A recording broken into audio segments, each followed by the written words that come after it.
de qui vient ce qui est juste et bon. Tu as établi Saint-Yves comme juge parmi ses frères, et tu as fait de lui un grand ami des pauvres. Accorde-nous par son intercession de rechercher passionnément la justice et de communiquer à ton amour pour tous les hommes. Par Jésus-Christ, ton Fils, notre Seigneur, qui vit et règne avec toi dans l'unité du Saint-Esprit, Dieu pour les siècles des siècles. Ne fais pas attendre le regard de l'intelligent, ne fais pas souffrir un affamé, n'exaspère pas un homme qui est dans la misère. N'ajoute pas au trouble d'un cœur irrité. Ne fais pas attendre ton aumône à celui qui a besoin. Ne repousse pas celui qui supplie dans la détresse. Ne détourne pas du pauvre ton visage. Ne détourne pas au miséreux ton regard.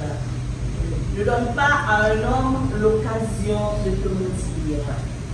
Car s'il te maudit dans l'amertume de son âme, celui qui l'a créé entendra sa prière.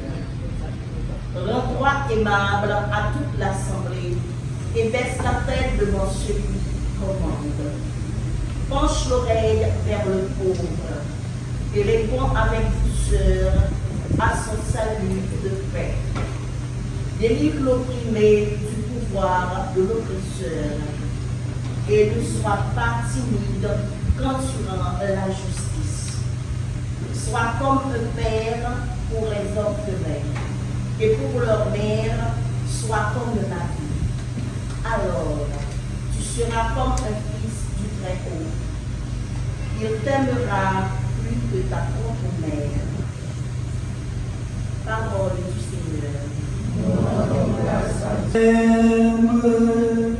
Qui donne avec joie.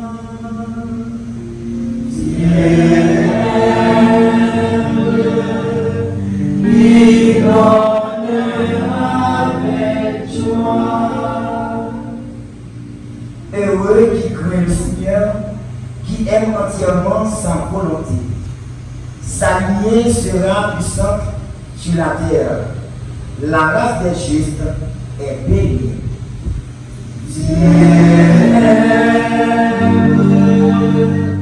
Il donne avec joie.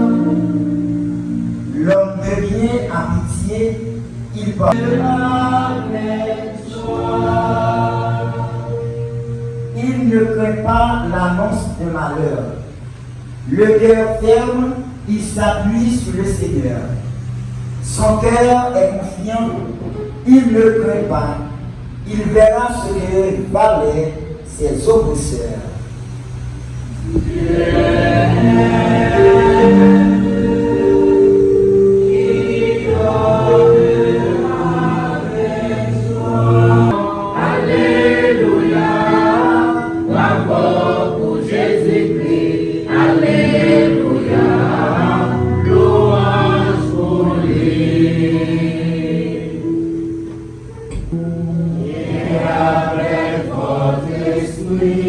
Évangile de Jésus-Christ selon Saint Luc. Gloire à toi, Seigneur. Chapitre 12e, du verset 32 au verset 34. Jésus disait à ses disciples: Soyez sans crainte, petit troupeau, car votre Père a trouvé bon de vous donner le royaume. Vendez ce que vous avez et donnez-le en aumône. Faites-vous une bourse qui ne s'use pas, un trésor inépuisable dans les cieux, là où le voleur n'approche pas, où la mine ne mange pas. Car là où est votre trésor, là aussi sera votre cœur. Acclamons la parole de Dieu. Chers frères et sœurs, bien-aimés, aujourd'hui remplis de joie, nous sommes rassemblés pour célébrer Saint-Yves, célèbre avocat et prêtre français du XIIIe siècle. Comme bien nous le savons, Saint-Yves était un amant de la justice avec une profonde compassion pour les pauvres. En tant que patron des avocats, chaque 19 mai, partout dans le monde, il est honoré pour son intégrité juridique, sa charité et son dévouement au service des plus pauvres de la société. Après le jeu, ça a été d'être avocat, vrai avocat, il est toujours prêt pour défendre les pauvres, pour défendre les sans valeur de la société. Homme d'une foi inébranlable en Dieu, dès son plus jeune âge, il manifesta un profond engagement pour la vie religieuse et le bien-être d'autrui. Devenu avocat puis prêtre, les gens qui le côtoyaient ont pu remarquer que sa carrière juridique se distingua de celle de la plupart de ses confrères. Pourquoi? Parce que tout simplement son approche du droit était profondément ancrée dans la foi, l'honnêteté, l'équité et sa compassion exceptionnelle. Vraiment, il était un homme de Dieu, il était un homme du peuple, surtout l'ami des plus pauvres.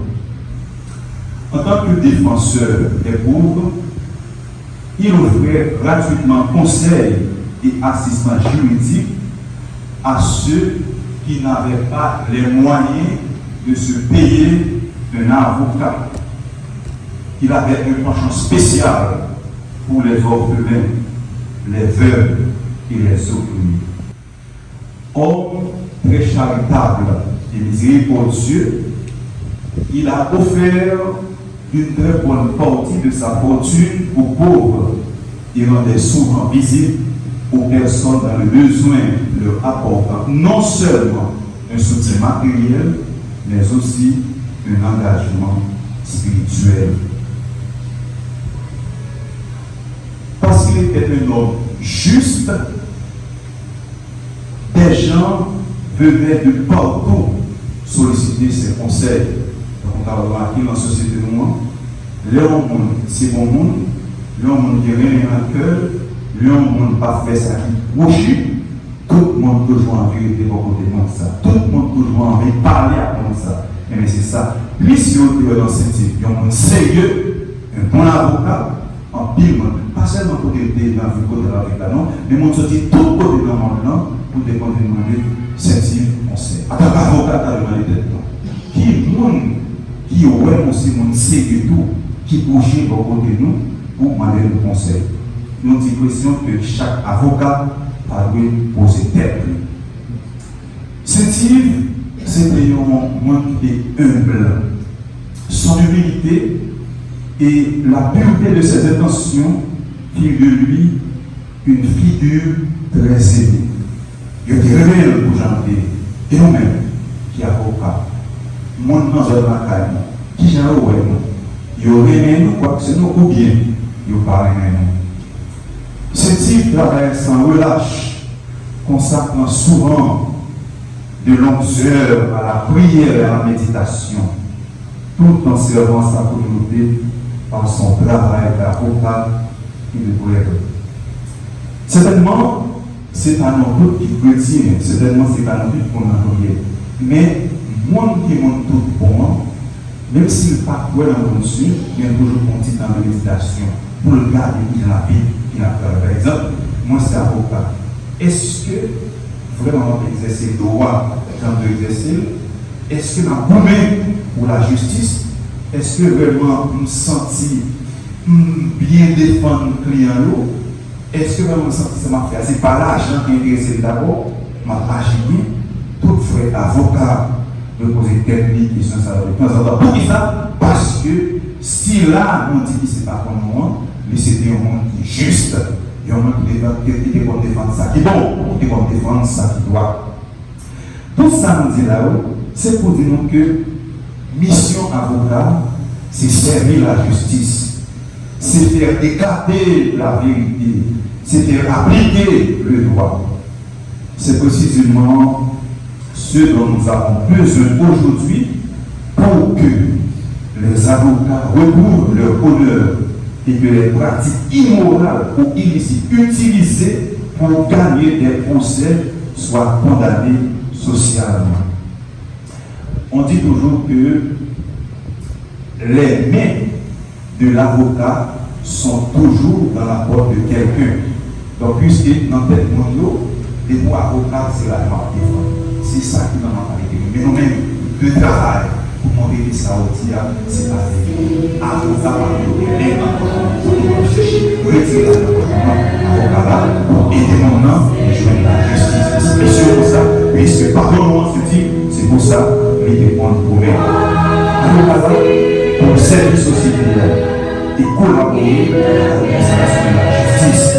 C'est pourquoi on dit que l'avocat va toujours garder à l'esprit la justice et l'honnêteté et protéger la prière des actions de la justice. Toujours ici, la justice qui est le droit de la nation, les pays et justice. Donc, l'avocat a promis pour la justice et ça, il doit passer. Et nous, on a établi là. C'est parce que non seulement un pays de notre stratégie, pas combien de justice, mais un pays de notre avocat, malheureusement, pas fait travail comme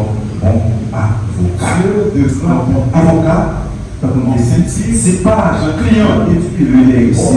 Avocat, c'est le bien du client qui apporte le cimetière. C'est pourquoi pour l'évangile qui a été soumis dans une invitation, Jésus dit nous, si nous voulons jouer la Seigneur, il tomber d'accord avec la vie, c'est pour nous de est-ce que c'est la société? Quand il il dit pour nous, c'est ça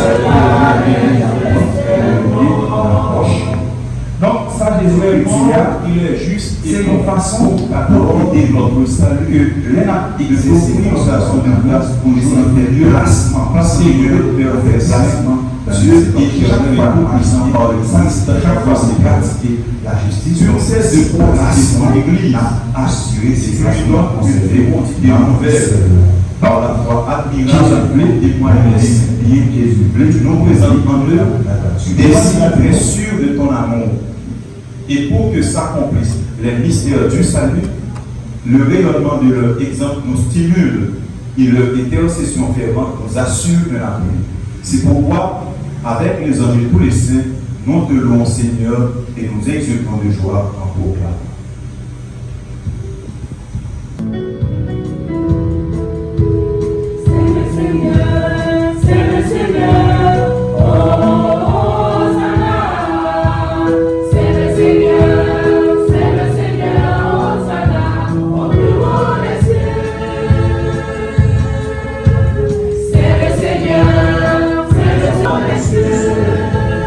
Notre Père, qui es au ciel, et la terre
soit toujours avec Tu as sauvé ton vous. peuple. Tu le vent et les feux du soleil, une offrande pure soit présentée à ton nom. C'est pourquoi nous te supplions, Seigneur, de consacrer toi-même les offrandes que nous apportons, sanctifiées par ton esprit, pour qu'elles deviennent le corps et le sang de Jésus, ton Fils, notre Seigneur, qui nous a dit de célébrer ce mystère. Là lui-même, où il fut livré, il prit le pain. En te rendant grâce, il dit la bénédiction, il rompit le pain et le donna à ses disciples en disant: prenez et mangez-en tous, ceci est mon corps livré pour vous.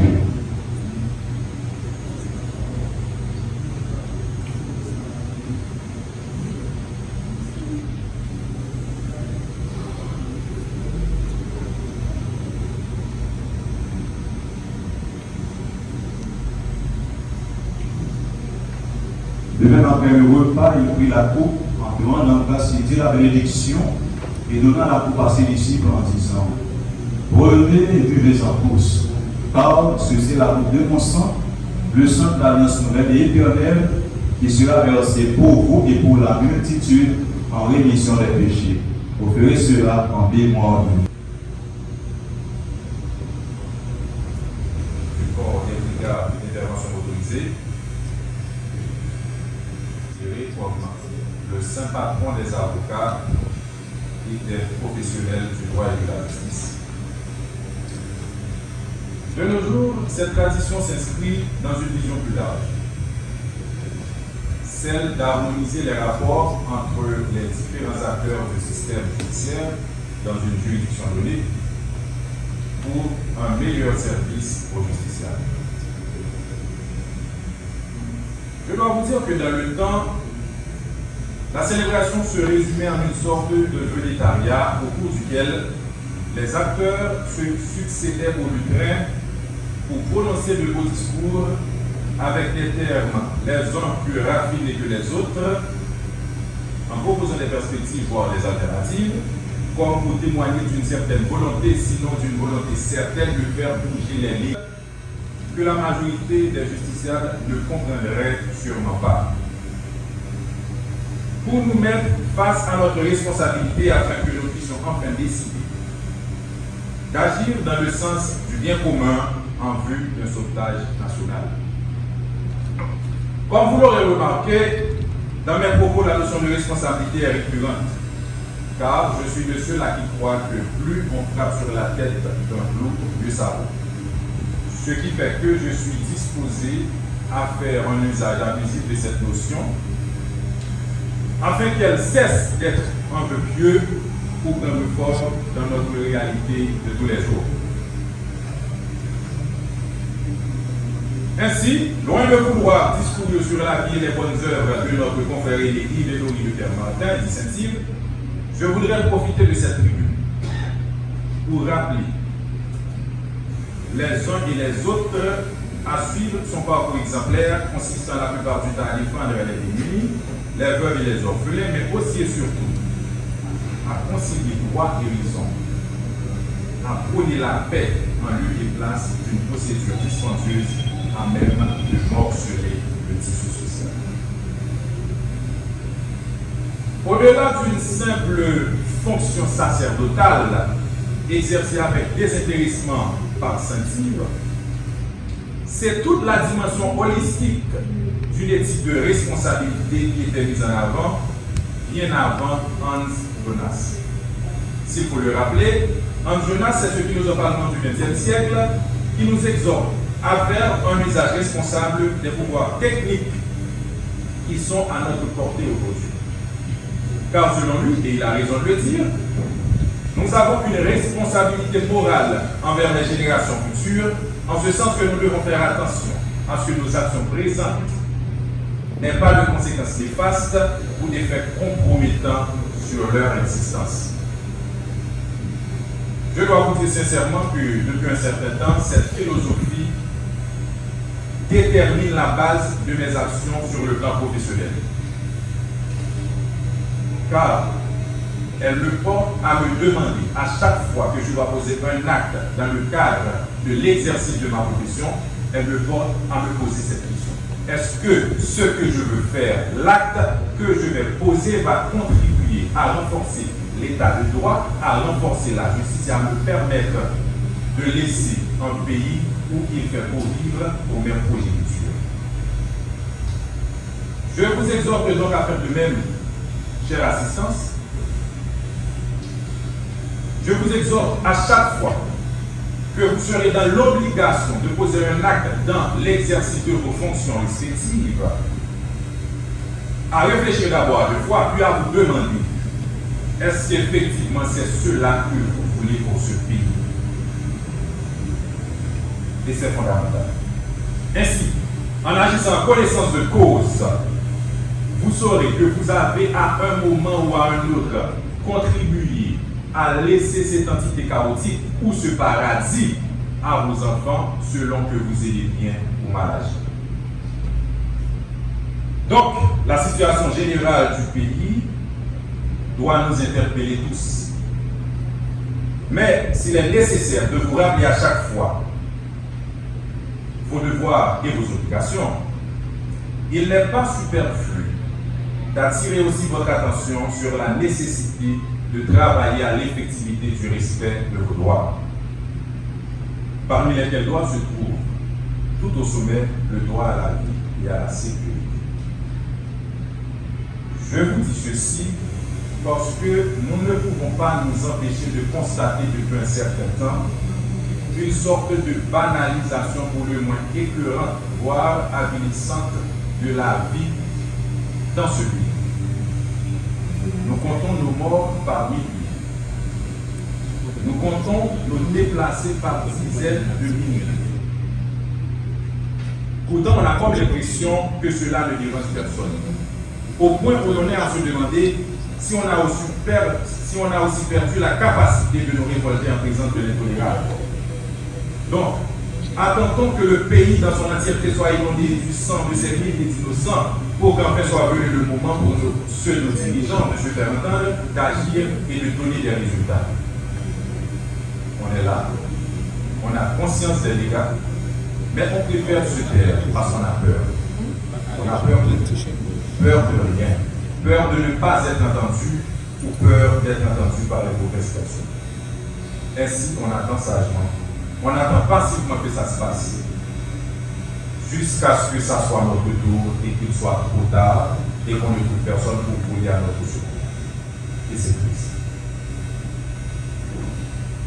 Confrères et consoeurs, sachez que si l'avocat, suivant l'adage latin, est un vir bonus spiritus, c'est-à-dire un homme de bien qui sait bien dire, mais l'intellectuel qu'il est doit pouvoir, suivant la logique de Frantz Fanon, agir afin d'impacter par ses actes sa communauté dans le sens d'une transformation positive. C'est là un devoir que nous avons, chers confrères et consoeurs, d'agir dans le sens du bien commun, d'agir avec justice, justesse et décès. Ceci est un appel solennel à l'engagement citoyen que je lance à vous, chère assistance, afin de vous demander de vous impliquer davantage dans les affaires du res communis, qui est le bien commun que nous avons, le pays bien entendu. Nous devons cesser d'être des spectateurs de notre propre cause pour en devenir de véritables acteurs et artisans d'un lendemain bien pensé et donc d'un lendemain meilleur. Agissons dans le sens d'une transformation profonde de notre société.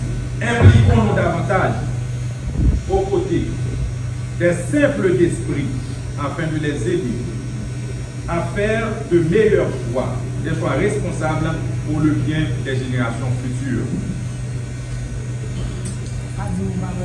Nous avons été trop longtemps des témoins du règne de la médiocrité, de l'indécence, de l'immoralité et de l'anarchie. Il est grand temps. Il est grand temps que le dynamisme et le pragmatisme prennent le pas sur la nonchalance, l'avarice et la malhonnêteté. Quam quisque norit artem in hac exerciat, nous dit le latin, que chacun exerce le métier pour lequel il a du talent, que chacun s'exerce dans l'art qu'il connaît. Cette assertion attribuée à Cicéron justifie donc la nécessité de nous laisser conduire par ceux-là qui en sont capables afin de pouvoir enfin changer notre justice, changer notre communauté, notre église, notre commune, la commune de Tara, et de façon extensible, changer notre pays. Puisse l'esprit de Saint-Yves habiter en chacun de nous afin de nous permettre d'agir avec désintéressement pour le bien de notre patrie commune et des générations futures. Merci.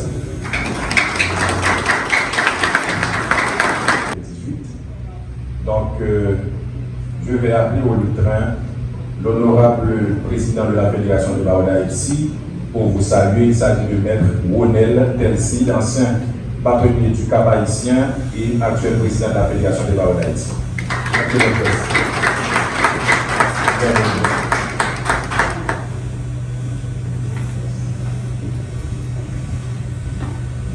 Salut à vous tous.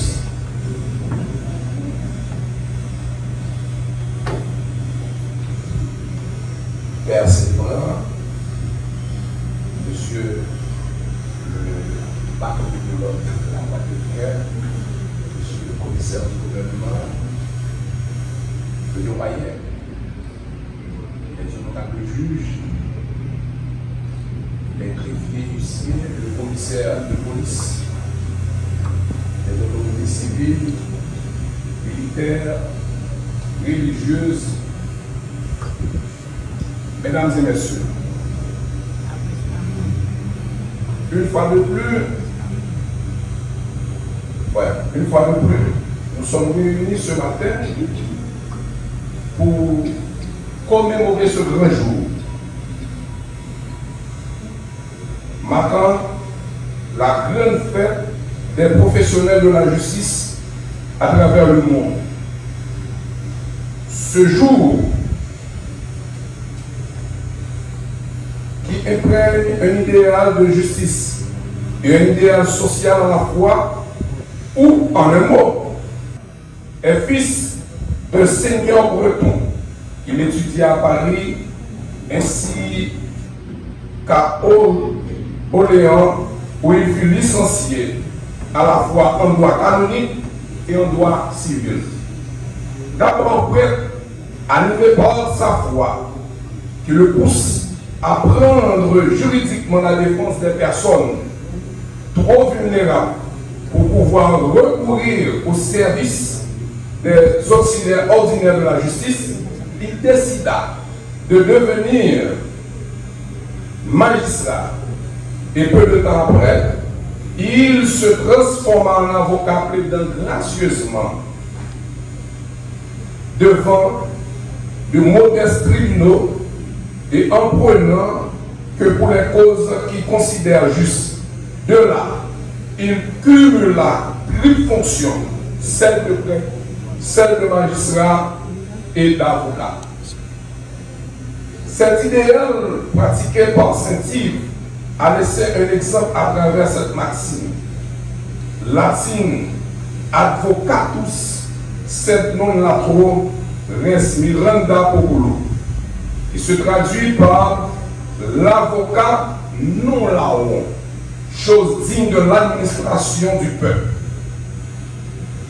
Nous fait voir clairement que l'avocat, dans sa quête quotidienne, doit s'effectuer tout d'abord à faire de sa profession un moyen d'assurer au peuple une certaine confiance et une garantie dans l'application des lois qui peuvent paraître à ses yeux non seulement une chose étonnante, mais aussi des notions abstraites et incompréhensibles.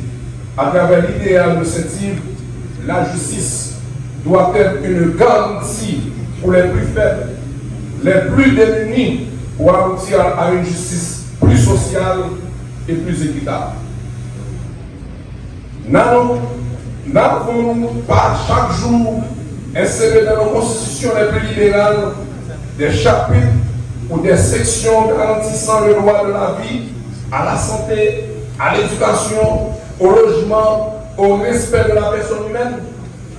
En un mot, Mais malheureusement, c'est toujours des vieux pieux qui ne cadrent nulle part dans la réalité, de sauf qui peut marquer des égocentriques exacerbés, on dirait irréductibles, qui nous rongent sans pitié, dont l'issue est encore imprévisible.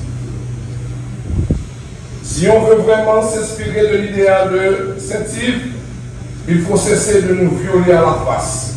À chaque fois que les grandes occasions se présentent pour tirer de chaque événement tragique qui tend à saper notre existence, l'occasion de poser les jalons de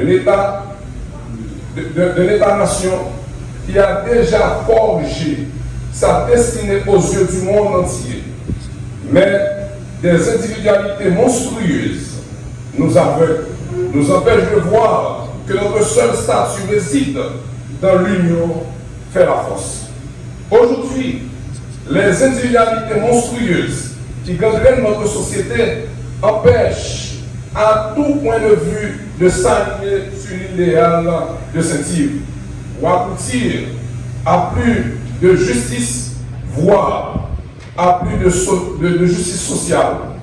La justice ne concerne pas seulement les hommes de loi, mais en un sens plus large, pour le progrès, plus large, et sans les meilleurs de tous les secteurs de la nationale, car l'idéal de la justice, c'est l'idéal collectif. Nous les hommes en Europe, nous devons nous rester, nous devons porter une réflexion critique sur la manière dont c'est l'exercice de notre position. Nous devons aussi nous imprégner de l'idéal de Saint-Yves qui est véritablement versé de la défense de la veuve et de l'orphelin.